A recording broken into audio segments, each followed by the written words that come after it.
Shalom semua. Kegerakan Pentakosta adalah kegerakan yang unik.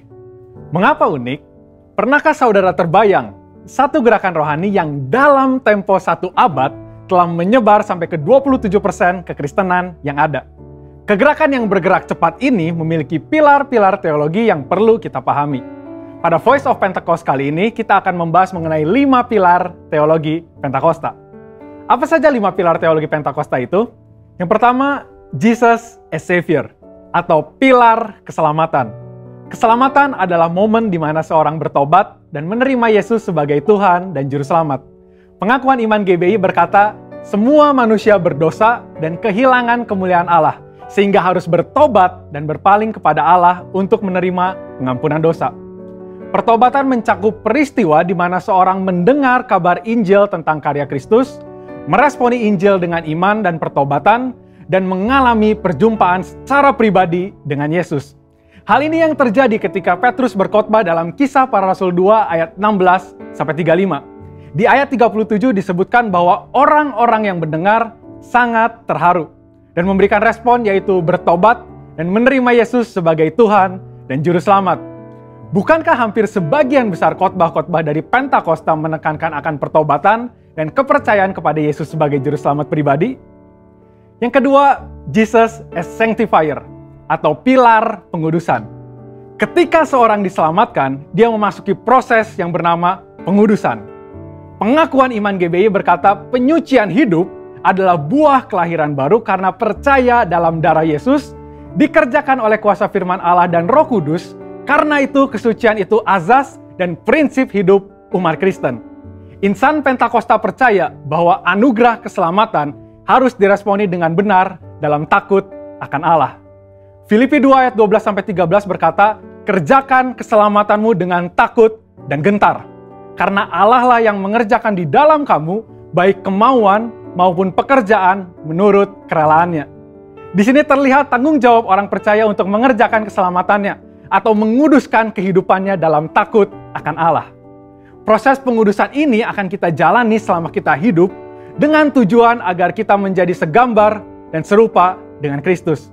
Pengudusan pun berbicara kita meninggalkan kehidupan lama kita, ataupun kebiasaan lama kita yang tergolong dosa, dan menjadi pribadi yang baru di dalam Kristus.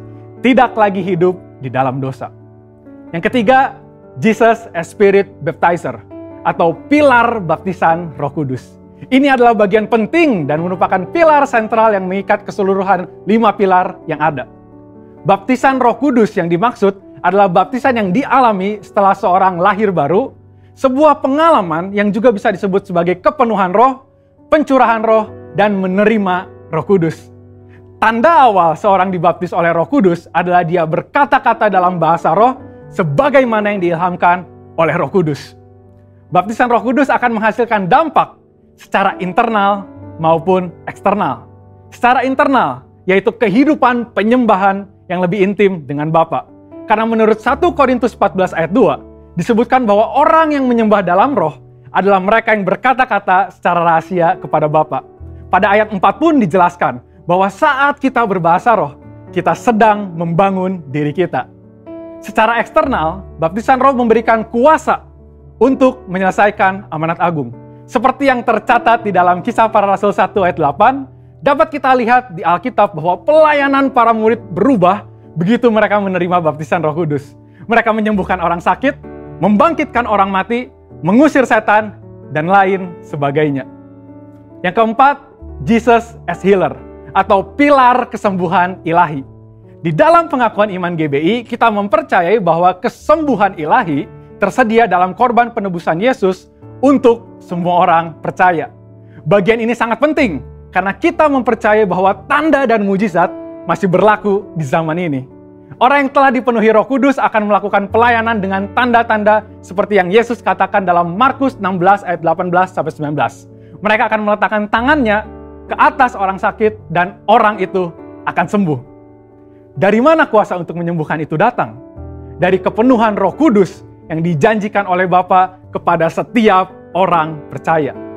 Kita percaya bahwa kematian Kristus telah menebus segala dosa-dosa kita, termasuk menanggung segala sakit penyakit kita. Yesaya 53 ayat 4a jelas berkata bahwa tetapi sesungguhnya penyakit kitalah yang ditanggungnya. Yang kelima, Jesus as soon coming King, atau pilar kedatangan Yesus yang kedua dengan segera.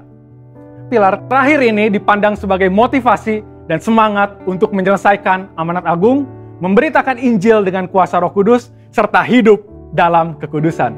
Kita percaya bahwa Yesus akan datang kali yang kedua untuk menjemput kita dengan segera.